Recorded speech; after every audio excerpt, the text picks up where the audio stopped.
It's been a week. We've been talking to our guides all week about trust on Trust Week, and today is Friday. Today is all about trusting the nudges. So come on in and let's see what they got for us today.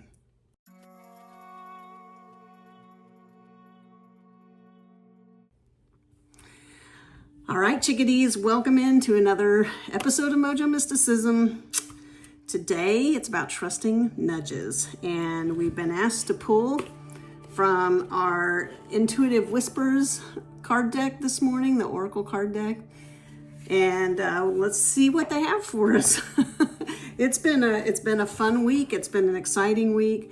I don't know about you, but boy, they have been right on for me. I've been well, you've seen it. And if you haven't seen it, you can go back and see it. So we want to know what the message is for us today about trusting our nudges. Trusting our nudges. So what is a nudge? Oh golly, they are not messing around this week. Okay, so before I even look at this card, I'm going to tell you about nudges. So if you've had a different experience with nudges or additional information, I want you to put it in the comments. I want to hear about it. Nudges show up in many different ways. It could be someone who says, hey, let's go get something to eat. And that sounds fun, right? To you, that could be a nudge. It could be as simple as I had one the other day. I was getting ready to go out for my bike ride in the morning. And something inside me, it wasn't even a voice, it was just a nudge that said, stay on this side of the river today. Okay, so those of you who have seen some of the videos, I cycle up and down, usually the north and south side of the river. Today, the nudge said, stay on the north side. And I listen to those now most of the time. I'm not gonna say 100% of the time, because I don't 100% of the time. But I do listen to them, and I'm beginning to really learn to trust them, is how I should say it. I don't trust them all the time. The thing is, if I can stay out of my head and out of the kind of banter that goes on in our heads, and I just trust it, that's ideally where I need to be and where I want to be. The thing is that when we don't trust those nudges, sometimes those nudges get louder. And I'll put a cute little video I made in my hotel suite in Sedona earlier this summer. I'll put that up as a bonus this weekend for you. Those nudges can be the difference. You can go out and look at stories. They can literally be the difference between life and death. You hear the stories about people that say, hey, I would have been on this plane except for fill in the blank, right? I would have been in such and such a place where people died if I didn't have this small little thing happen, or I didn't have it can be a small voice in your head. It can be just a feeling, but those are the nudges. The nudges proceed the more forceful approach is what the nudges proceed. So the more we can look at leaning into and listening to the nudges that our guides give us, the easier our lives will be to navigate. So the voices usually start out small or as a feeling, and then they'll get louder and maybe use other ways to talk to you. So so just that's the whole point. Let's learn to listen to our nudges. So let's see what our guides have for us today, what card we have. Okay, so this is card number 25, Intuitive Journaling. This is fantastic. Thank you, guides. This is going to be a fun one today. So 25, Intuitive Journaling. This is also automatic writing.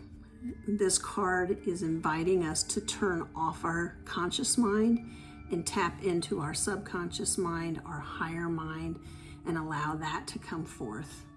And when we talk about trusting our nudges, this intuitive journaling or automatic writing is a way that we can actually get the nudges out.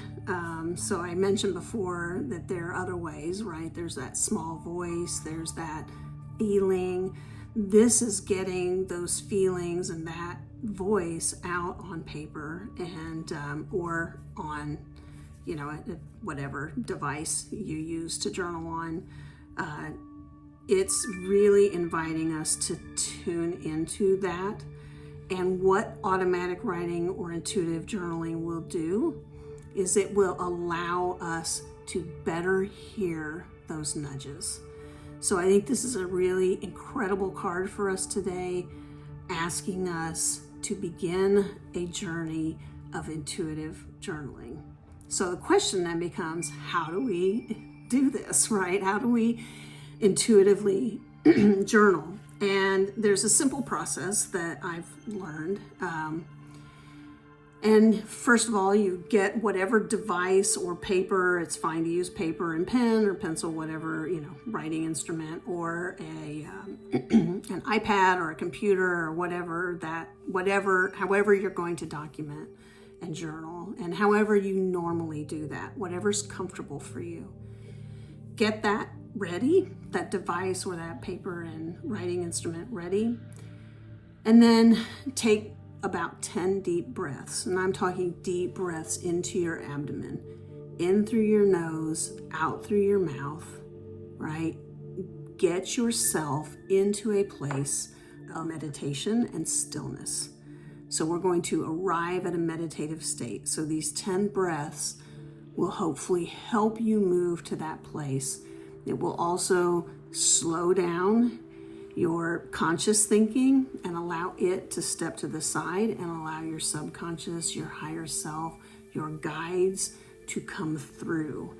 And as soon as you are finished with that 10th deep breath in and deep breath out, you can certainly hold them at the top and the bottom of each breath. But at the end of the 10th breath, put your writing instrument to what you're writing on, paper or tablet, and allow whatever comes through to come through. Do not filter it. This, you will notice over time, this becoming easier and easier. I recall the first time I did intuitive journaling and automatic writing, it was really clear. I did about 10 breaths. I did a short meditation. I got into a meditative state. And I had my hands on the journal. I was actually writing. Sometimes I find it easier. I always find it easier to use an instrument to write. Sometimes I write on an iPad. Sometimes I write on a journal. Just depends on what I feel moved to do that day. And that morning, it was early in the morning. It was about 4 a.m. that particular morning. And I was actually really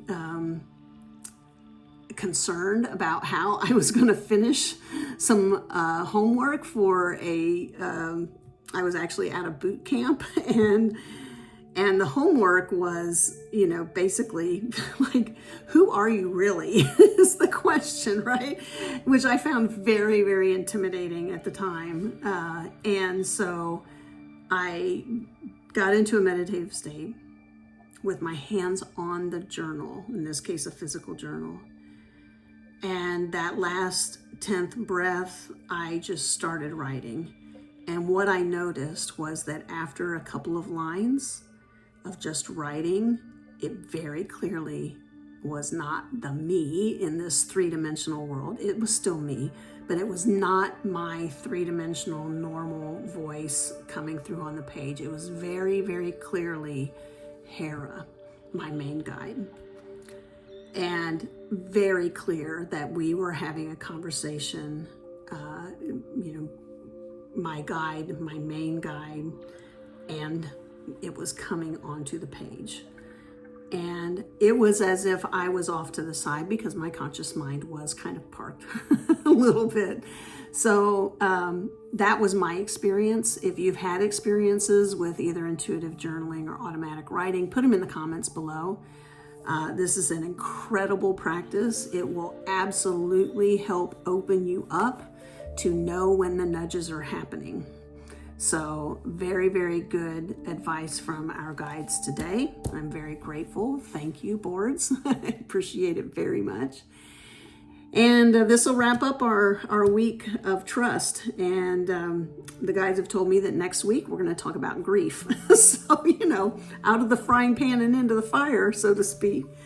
So, and I will post that video about the little friend that I made in Sedona and looking at nudges and what they are and why they're important to listen to. So, but let me know how this resonates with you. Sure appreciate all of you subscribing to the channel. We are growing, which is wonderful. And we'll continue to get these videos out.